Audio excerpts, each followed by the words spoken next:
मैं संजय सर आपको अपने channel PCM by Sanjay sir में स्वागत करता हूँ। क्योंकि इस समय हम लोगों का हिस्ट्री सेक्शन चल रहा है तो उसमें हम आगे की तरफ अपने वीडियोस को आप तक पहुँचाएंगे। मैंने हिस्ट्री सेक्शन में आपको दिल्ली सल्तनत पूरा दिया, आपको बताया 5 वंशों के बारे में। उसके बाद मुग़ल शासन आ गया। मुग़ल शासन में मैं आपको बाबर दे चुका हूँ, हुमायूं दे चुका हूँ, अकबर दे चुका हूँ। बीच में एक छोटा सा सूर्य वंश बना शेर शाह सूरी के द्वारा, वो वंश भी मैं आपको दे चुका हूँ। अब चूंकि पिछले वीडियो में मैंने आपको अकबर के बारे में जानकारी दी थी, तो आज मैं आपको अकबर के पुत्र जहांगीर के बारे में जानकारी देना चाहूँगा।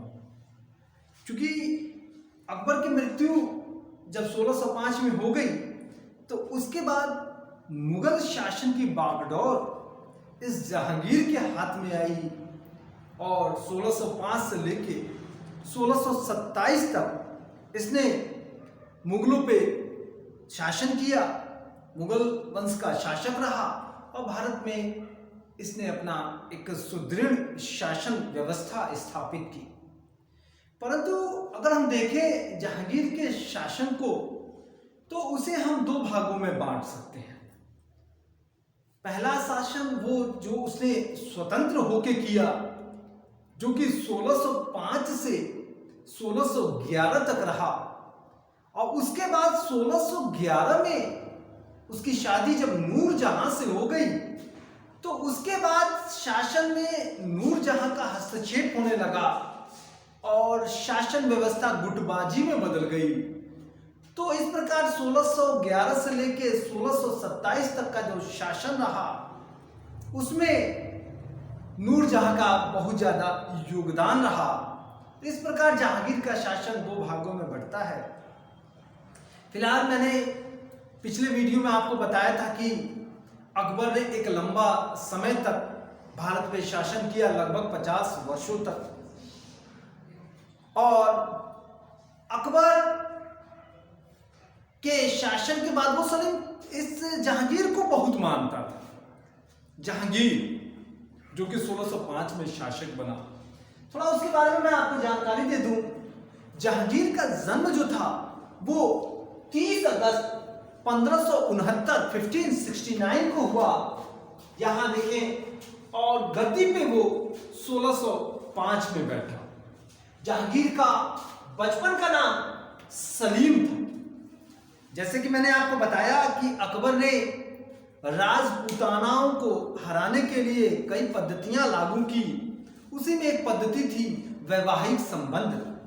जब अकबर ने हरकाबाई से शादी की, मैंने बताया आपको पिछले वीडियो में कि राजपूत घराने में सबसे पहली शादी कछवाहा राजपूतों से अकबर की हुई थी, वो हरकाबाई से। इसी हरकाबाई का जो पुत्र था वो सलीम था। तो हरकाबाई का पुत्र सलीम जो बाद में जाके जहांगीर बना और भारत का शासक बना, तो वो उसकी माता का नाम हरकाबाई था। अब अकबर का एकमात्र पुत्र ये सलीम ही नहीं था कि गद्दी पे उसे बैठाया जाए। अकबर के 2 और पुत्र थे जिनका नाम दानियाल और मुराद था। लेकिन शासनकाल में अकबर के शासनकाल में इन लोग की मृत्यु हो गई।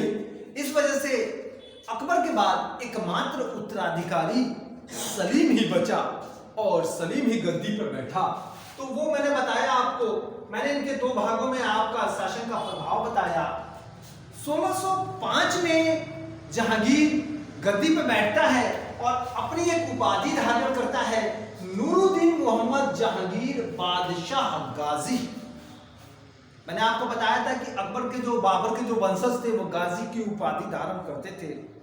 लेकिन जब ये जहांगीर गद्दी पे बैठा तो इसने एक उपाधि धारण की जिसे नूरुद्दीन मोहम्मद जहांगीर बादशाह गाजी कहा गया।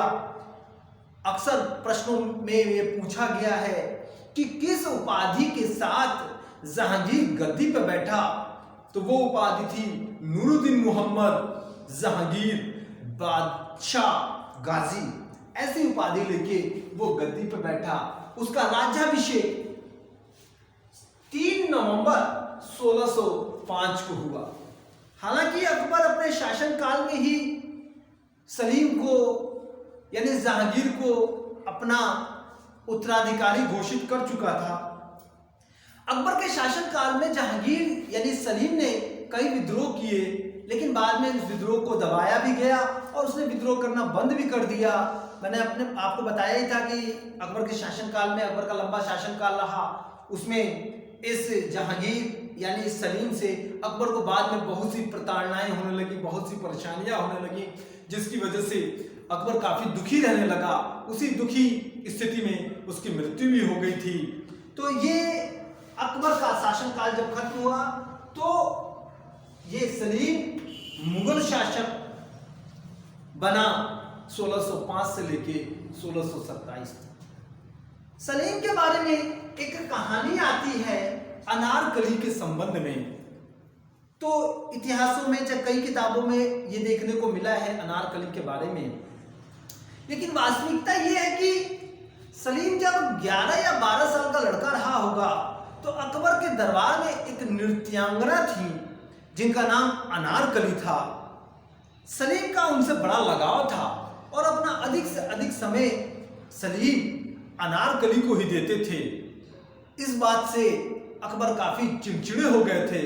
चूंकि अकबर सलीम को बहुत मानते थे तो उन्होंने सलीम का ये रवैया देखा तो उन्हें बड़ा कष्ट हुआ।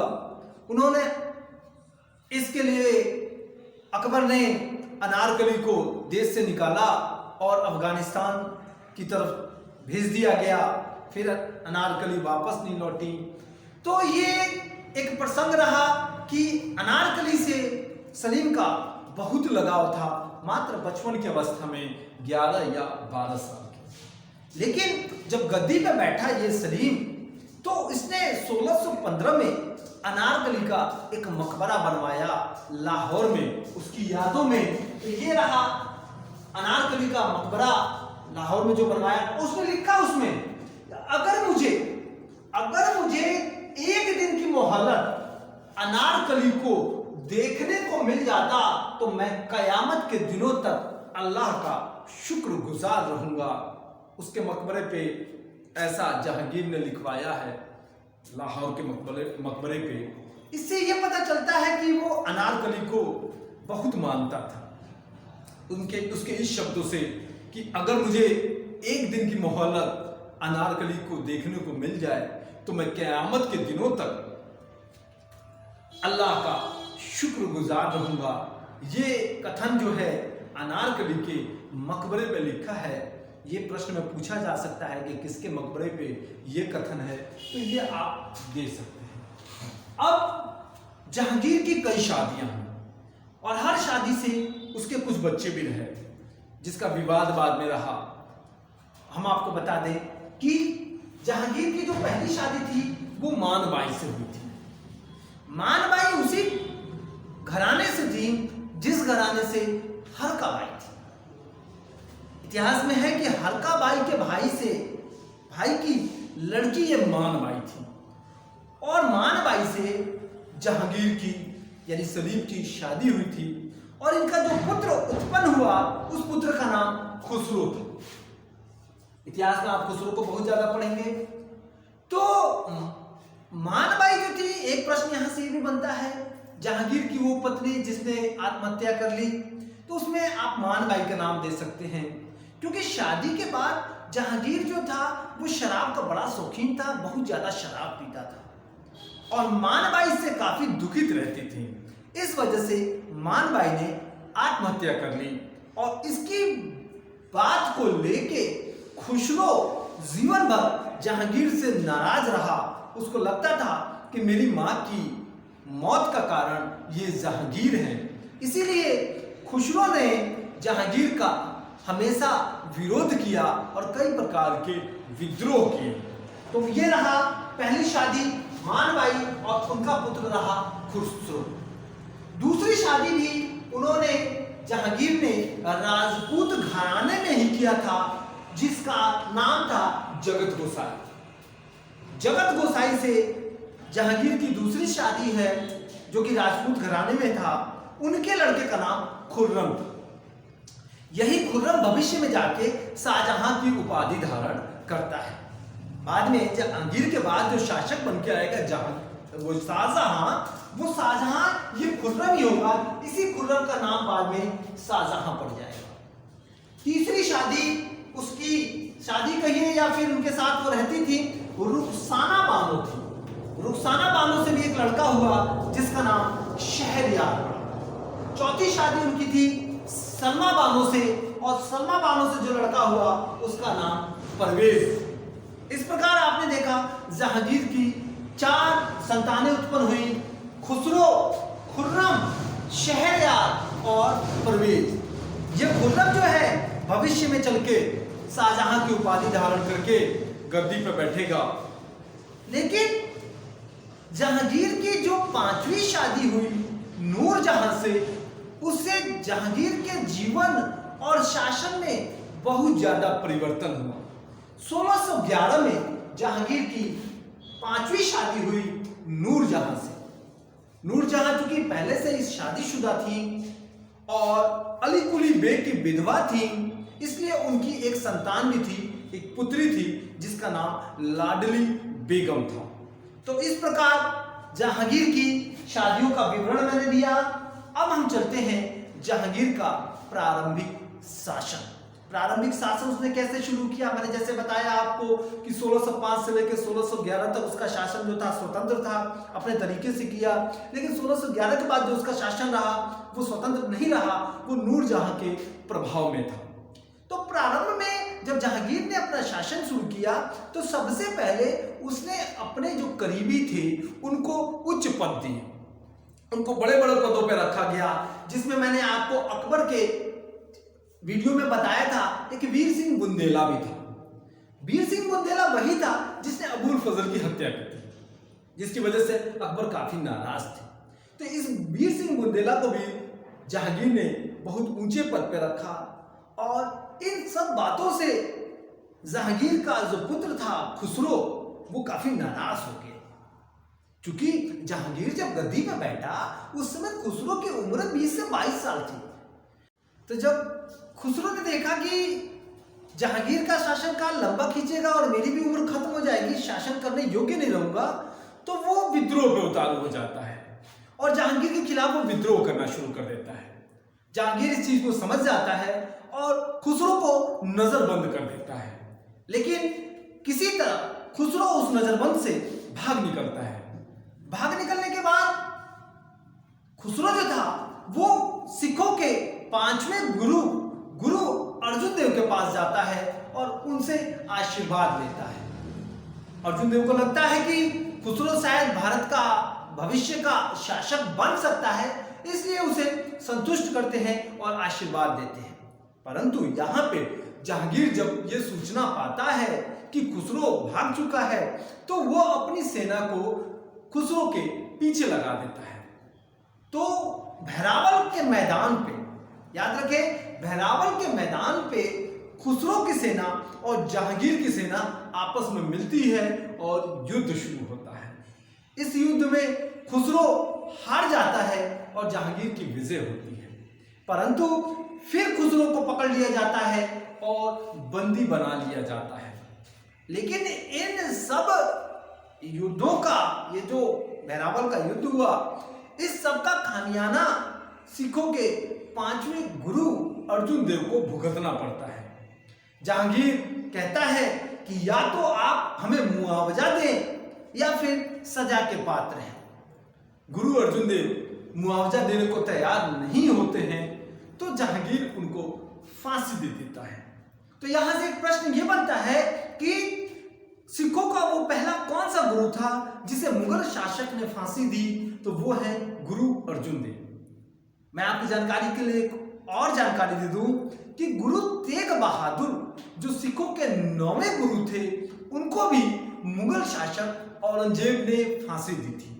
इस प्रकार सिखों के 2 गुरुओं को, गुरु अर्जुन देव को जहांगीर ने और गुरु तेग बहादुर को औरंगजेब ने फांसी दी। क्योंकि प्रश्न पूछा जाता है कि गुरु अर्जुन देव को किस मुगल शासक ने फांसी दी, तो आप जहांगीर लगा सकते हैं। इस प्रकार इस युद्ध का खामियाना अर्जुन देव भुगतते हैं और खुसरो को फिर से जेल में डाल दिया जाता है। जेल में डालने के बाद 1 वर्ष बाद फिर से जब वो जेल से छूटता है तो फिर से वो जहांगीर के खिलाफ षड्यंत्र करना शुरू कर देता है और इस बार जहांगीर उससे बहुत ज्यादा नाराज हो जाता है। नाराज होने की वजह से वो खुसरो की दोनों आंखें निकलवा लेता है और उसे जेल में फिर से पुनः डाल दिया जाता है। अब खुसरो जब जेल में चला जाता है तो यहां लंबे समय तक वो जेल में रहता है। क्योंकि खुसरो जो था वो जहांगीर का बड़ा पुत्र था और मुगल शासन में ये नियम था कि बड़े पुत्र को ही शासक बनाया जाता है। तो उसका दूसरा पुत्र जो जगत गोसाई से हुआ था, नाम था खुर्रम, उसे ये बात कहीं कहीं खटकने लगती है कि कहीं ऐसा ना हो कि खुसरो को भारत का शासक बनाया जाए, क्योंकि खुसरो एक योग्य शासक था। तो खुर्रम वहीं जेल में कुछ कैदियों से मिलता है और खुसरो की हत्या करा देता है। तो 1621 में खुसरो जो है मार दिया जाता है। किसके द्वारा? खुर्रम के उन लोगों द्वारा जिन्हें खुर्रम तय करता है। तो 1621 में खुसरो की मृत्यु हो जाती है और इस प्रकार जो खुसरो का विद्रोह था जहांगीर से वो खत्म हो जाता है और खुर्रम जो था वो अब वास्तविक शासक के योग्य दिखने लगता है। तो ये पॉइंट्स हो गए आपके। चलिए आगे हम चलते हैं दक्षिण भारत में। दक्षिण भारत में एक जगह थी अहमदनगर। अहमदनगर से मुगल शासकों को बहुत सी परेशानियां हो रही थी। बार बार जहांगीर जो था वो अपनी सेना भेजता था और वहां पे अहमदनगर का जो वजीर था मलिक अंबर नाम था, जो कि एक योग्य शासक था, वो इनकी सेना को हरा रहा था। तो जहांगीर कहीं ना कहीं से परेशान था और वो किसी भी तरह अहमदनगर पे विजय पाना चाहता था। तो फिर वो अपने पुत्र खुर्रम को अहमदनगर भेजता है। खुर्रम जब अहमदनगर पे आक्रमण करता है तो वजीर मलिक अंबर जो थे उससे परास्त हो जाते हैं और इस प्रकार अहमदनगर को जीत लिया जाता है। यहां से एक प्रश्न बनता है कि जब अहमदनगर जीतता है खुर्रम तो जहांगीर उसे शाहजहां की उपाधि देता है। यहां से 2-3 प्रश्न आपके बनते हैं कि दक्षिण भारत का वो कौन सा क्षेत्र था जिससे जहांगीर बहुत ज्यादा परेशान था? तो अहमदनगर था। वहां का वजीर कौन था? तो मलिक अंबर था। और सलीम को शाहजहां की उपाधि किस विजय के बाद प्राप्त हुई? तो वो विजय थी आपकी अहमदनगर। दक्षिण भारत की अहमदनगर विजय के बाद खुर्रम को शाहजहां की उपाधि प्राप्त हुई। तो जहांगीर जो है शाहजहां की उपाधि धारण दे लेता है इस खुर्रम को। अब खुर्रम जो था शाहजहां बन चुका था। फिर अगला जो विजय था वो मेवाड़ विजय था। क्योंकि जब गद्दी पर बैठता है ये जहांगीर तो इसका ध्यान बार बार मेवाड़ पे जाता है। हम आपको पिछले वीडियो में बता चुके हैं कि अकबर के शासन काल में हल्दी घाटी का युद्ध जो 1576 में हुआ था उसमें अकबर भले विजयी हुए थे लेकिन संपूर्ण मेवाड़ को वो अंत तक ना जीत पाए। चित्तौड़ का क्षेत्र छोड़ के महाराणा प्रताप अपनी मृत्यु तक धीरे धीरे पूरा मेवाड़ जीत चुके थे। अकबर के शासनकाल में मेवाड़ पे कब्जा नहीं हुआ तो जहांगीर ने सोचा कि सबसे पहले मेवाड़ पे अपना कब्जा किया जाए। इसके लिए उसने कई अभियान किए मेवाड़ पे जीतने के लिए, लेकिन महाराणा प्रताप की मृत्यु के बाद उनका पुत्र अमर सिंह मेवाड़ का शासक था। जब जहांगीर ने उसके ऊपर आक्रमण किया तो उसके सामने 2 शर्तें थी। एक ये शर्त कि या तो तुम मुगलों की अधीनता स्वीकार कर लो या फिर अपने पिता के समान हमसे युद्ध करो। अमर सिंह अपने पिता की तरह बहादुर थे और उन्होंने युद्ध नीति को अपनाया और जहांगीर से युद्ध किया। शुरुआती युद्धों में अमर सिंह मुगलों को हराते रहे और युद्ध चलता रहा। तब जहांगीर घबरा गया और गुस्से से उसने खुर्रम को मेवाड़ विजय के लिए भेज दिया। मैंने आपको बताया खुर्रम एक अच्छा शासक था, एक अच्छा नेतृत्व करता था। उसने जब मेवाड़ पे आक्रमण किया तो उस समय 1613 का समय था। 1613 में उसने जब मेवाड़ पे आक्रमण किया तो जाने के बाद उसने वहां पे बहुत कत्लेआम किया, किसानों को परेशान किया, बहुत लोग मारे गए। तो अमर सिंह को कहीं ना कहीं ऐसा लगा कि मैं इन मुगलों से जीत नहीं पाऊंगा और मेरी जनता काफी इससे परेशान हो रही है। तो वो 1615 में उन्होंने संधि के लिए खुर्रम को कहा। खुर्रम भी तैयार हो गया क्योंकि वो भी मेवाड़ से युद्ध ज्यादा नहीं चाहता था। तो दोनों के बीच में एक संधि की गई जिसे चित्तौड़ की संधि कहा जाता है। तो 1615 में खुर्रम यानी शाहजहां और इसके बीच अमर सिंह के बीच एक संधि की गई। उस संधि में कुछ शर्तें थी। उस शर्तों से राजपूतों का मान भी रह गया और मुगलों की भाई अधीनता भी उन्हें स्वीकार करनी पड़ी। तो पहली उनकी शर्त थी वो ये था कि राजपूतों ने मान लिया कि वो मुगलों से हार चुके हैं और उन्होंने उसकी अधीनता स्वीकार कर ली। लेकिन इन राजपूतों ने दूसरी शर्त रखी कि हम आपसे किसी भी तरह का वैवाहिक संबंध नहीं रखेंगे। तो मुगल ये भी मान गए कि ठीक है भाई, हमें आपसे वैवाहिक संबंध नहीं रखना है। तो दूसरी शर्त इन राजपूतों की मान ली गई। तीसरी शर्त थी कि अमर सिंह जो थे वो जहांगीर के दरबार में नहीं गए, अपने पिता की मर्यादा को रखा, लेकिन अपने पुत्र कनड़ सिंह को उन्होंने जहांगीर के दरबार में भेजा। और चौथी, चित्तौड़ का जो किला जो पहले से इन मुगलों के अधीन था वो फिर से वापस राजपूतों को यानी कि अमर सिंह को दे दिया गया, इस शर्त पे कि उस किले की मरम्मत फिर से नहीं की जाएगी। तो ये जो संधियां थी वो बहुत कट्टरवादी नहीं थी। इससे मुगलों का भी बहुत नुकसान नहीं हुआ, राजपूतों का भी कोई नुकसान नहीं हुआ और दोनों की मर्यादाएं भी रह गईं। तो इस संधि को और राजपूत घरानों से अलग हटके माना जाता है और इससे राजपूतों की शान बरकरार है।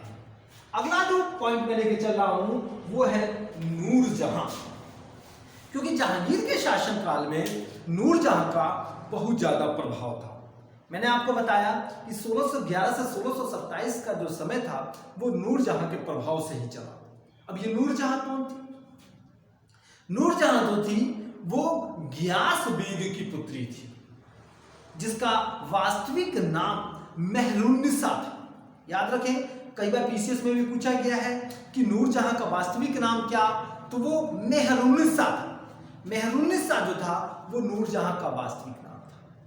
1594 में नूरजहां की पहले शादी हो चुकी थी अली कुली बेग से। अली कुली बेग से उसकी शादी 1594 में हुई थी। क्योंकि अली कुली बेग मुगलों की अंतर्गत ही काम करते थे और उन्होंने एक बार उस एक शेर को मार दिया, तो उन्हें जहांगीर ने खुश होके शेर अफगान की उपाधि दी थी। पूछा जाता है प्रश्न में, शेर अफगान की उपाधि किसे दी गई थी? तो वो अली कुली बेग को दी गई थी। ये इसी अली कुली बेग की पत्नी जो थी वो मेहरुन्निसा थी। मेहरुन्निसा को जहांगीर ने पहले नहीं देखा था, लेकिन एक बार नवरोज के त्योहार में उसने मेहरुन्निसा को देखा और उसके प्रति उसका प्रेम उमड़ गया। वो मेहरुन्निसा से शादी करने के लिए तैयार हो गया और इस प्रकार 1611 में जहांगीर और मेहरुन्निसा यानी विधवा मेहरुन्निसा की शादी हुई। मेहरुन्निसा का ये जो उपाधि है नूरजहां और नूर महल, वो जहांगीर ने दी। जहांगीर ने मेहरुन्निसा को पहले नूर महल कहा, जिसका मतलब होता है महल की रोशनी यानी महल की सबसे सुंदर औरत, और बाद में इस उपाधि को बढ़ा के उसने नूरजहां कर दिया और यानी जहां की सबसे सुंदर औरत, इसीलिए उसे नूरजहां कहा गया। मेहरुन्निसा के पिता का नाम गियास बेग था। मेहरुन्निसा की पहली शादी से एक पुत्री थी अली कुली बेग की, जिसे लाडली बेगम नाम इतिहास में मिलता है लाडली बेगम करके। मेहरुन्निसा की माता का नाम था अस्मत बेगम। मैं आपको बता दूं, यही वो अस्मत बेगम है जिन्होंने गुलाब से इत्र बनाना शुरू किया था। यानी प्रश्न पूछा गया है, मैंने देखा है पीसीएस में, कि गुलाब से इत्र बनाने की खोज किसने की, तो वो है अस्मत बेगम, मेहरुन्निसा की मां, यानी नूरजहां की मां। मेहरुन्निसा का एक भाई था, नाम था आसफ खां। तो ये मेहरुन्निसा का पूरा परिवार। अब मैं आपको बता दूं कि जब 1611 में मेहरुन्निसा यानी नूरजहां की शादी हुई, तो जहांगीर का दरबार जो था 2 गुटों में बट गया।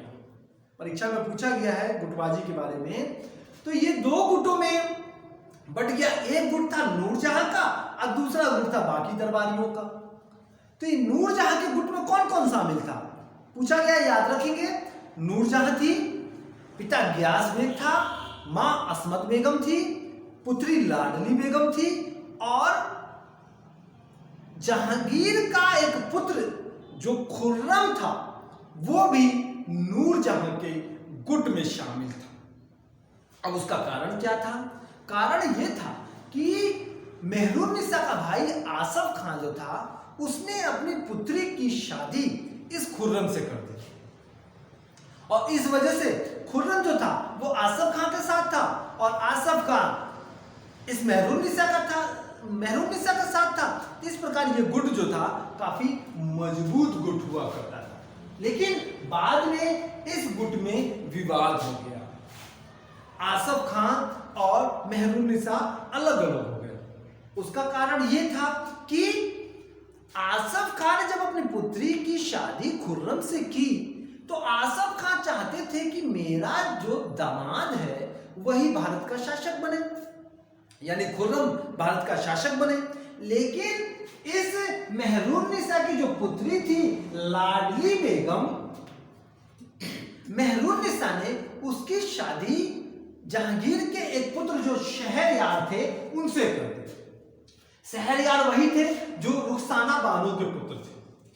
तो रुखसाना बानो के पुत्र शहरयार से मेहरुन्निसा ने अपनी पुत्री लाडली बेगम की शादी कर दी। अब मेहरुन्निसा ये चाहती थी कि भारत का शासक शहरयार बने, और आसफ खां चाहते थे कि भारत का शासक खुर्रम बने। इस बात को लेके इस भाई बहन में विवाद हो गया और ये गुट बट गया, और शहरयार जो था अब नूरजहां के गुट में चला गया, और खुर्रम जो था वो उस गुट से निकल गया। अब जब शासन चलता रहा, मेहरुन्निसा का प्रभाव देखा, तो 1623 में इस खुर्रम ने भी विद्रोह कर दिया। जैसे जहांगीर ने किया था अकबर के समय, वैसे ही 1623 में इस खुर्रम ने भी जहांगीर के खिलाफ विद्रोह कर दिया। लेकिन इस विद्रोह को दबा दिया गया। महावत खां जो कि सेनापति था जहांगीर का, उसने इस विद्रोह को आराम से 1623 में दबा दिया। लेकिन गुटबाजी से परेशान होकर महावत खां उसने भी जहांगीर के खिलाफ विद्रोह कर दिया 1626 में। याद रखेंगे डेट, 1626 में इस महावत खां ने भी, जो जहांगीर का सेनापति था, जहांगीर के खिलाफ विद्रोह कर दिया। लेकिन इस विद्रोह को भी जहांगीर ने आराम से दबा दिया। तो यह प्रश्न पूछा जाता है कि जहांगीर के शासनकाल में किसने किसने विद्रोह किया। तो सबसे पहला विद्रोह उसका बड़ा पुत्र जो खुसरो था उसने किया, लेकिन उस विद्रोह को खत्म किया गया। फिर उसने खुर्रम ने किया, खुर्रम के विद्रोह को भी खत्म किया गया। फिर महावत खां जो उसका सेनापति था उसने विद्रोह किया, लेकिन उसके विद्रोह को भी खत्म कर दिया गया। और जब तक जीवित रहे जहांगीर, 1627 तक उन्होंने मुगल शासन की बागडोर संभाली और शासक बने रहे। तो इस प्रकार 1627 में इनकी मृत्यु हो जाती है जहांगीर की, और उसके बाद ये खुर्रम जो शाहजहां था, उसके बाद वो शासन करता है। लेकिन जहांगीर से कुछ महत्वपूर्ण टिप्पणियां हैं, कुछ स्पेशल जो परीक्षाओं में काफी पूछे गए हैं, उन बिंदुओं को मैंने अलग से सजा रखा है, उसे ध्यान से देखें। जहांगीर जो था बड़ा न्याय प्रिय आदमी था। वो चाहता था कि उसकी जनता को कभी भी न्याय मिले। इसके लिए उसने आगरा के किले पे 60 घंटियों का एक जंजीर सोने की बनवाई थी। यानी कि यदि कोई व्यक्ति किसी के न्याय से पीड़ित है, उसे उसका न्याय नहीं समझ में आता है, तो उस घंटी को बजाएगा और उस घंटी की सीधे आवाज राजा के पास जाती थी, तो राजा उस न्याय को सुनेगा, उस न्याय पे विचार करेगा और अपने तरीके से नए सिरे से न्याय करेगा। तो न्याय प्रिय होने के कारण जहांगीर को इतिहास में जाना जाता है। और ये प्रश्न भी पूछा जाता है कि न्याय की घंटी या फिर सोने की जंजीर किसने लगवाई थी, तो वो जहांगीर ने लगवाई थी। और कहां लगवाई थी, तो आगरा के किले के बाहर लगवाई थी। तो ये प्रश्न एक तैयार होता है। दूसरा प्रश्न जो तैयार होता है वो कैप्टन हॉकिंस का। पहला अंग्रेज जो भारत आया मुगल शासक दरबार में, वो था कैप्टन हॉकिंस। कैप्टन हॉकिंस जो था वो मुगल शासन दरबार में भारत आया।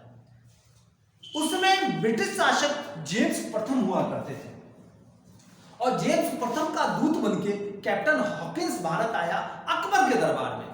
लेकिन जब वो भारत पहुंचा तो अकबर की मृत्यु हो चुकी थी और उस समय जहांगीर भारत का शासक। तो उसकी मुलाकात अकबर से ना होके जहांगीर से हुई, क्योंकि 1608 में ये कैप्टन हॉकिंस जो थे वो भारत पहुंचे। हम आपको बता दें कि 1608 से लेके 1611 तक कैप्टन हॉकिंस भारत में रहे। जहांगीर इनसे काफी प्रभावित था और इनको इंग्लिश खान की उपाधि प्राप्त थी। पूछा गया है इंग्लिश खान की उपाधि किसने दी, तो जहांगीर ने दी। किसको दी, तो कैप्टन हॉकिंस को दी। पहला अंग्रेज जो मुगल दरबार में आया वो कैप्टन हॉकिंस आया और जहांगीर ने इस कैप्टन हॉकिंस को 400 का मनसब भी दिया।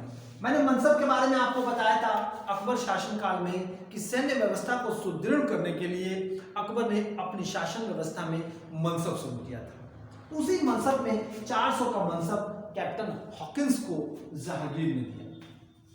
दूसरा अंग्रेज जो भारत आया जहांगीर के दरबार में यानी मुगल शासक में, वो थॉमस रो था, या फिर आप टॉमस रो भी कह सकते हैं। कभी कभी थॉमस रो करके आता है, कभी कभी टॉमस रो कहा जाता है। 1615 में वो भारत आया था, लेकिन उसकी मुलाकात जहांगीर से 1616 में होती है। प्रश्न है कि थॉमस रो की मुलाकात जहांगीर से कब होती है, तो 1616 में, लेकिन वो भारत कब आया, 1615 में। इसका ख्याल रखेंगे। और ये एक प्रश्न बनता है कि मुलाकात कहां हुई, तो मुलाकात अजमेर में हुई थी। 1616 में जहांगीर से इनकी मुलाकात, थॉमस रो की मुलाकात अजमेर में होती है। और उस समय थॉमस रो जब आए भारत तो अकेले नहीं आए थे, उनके साथ एक पादरी था, नाम था एडवर्ड टेरी।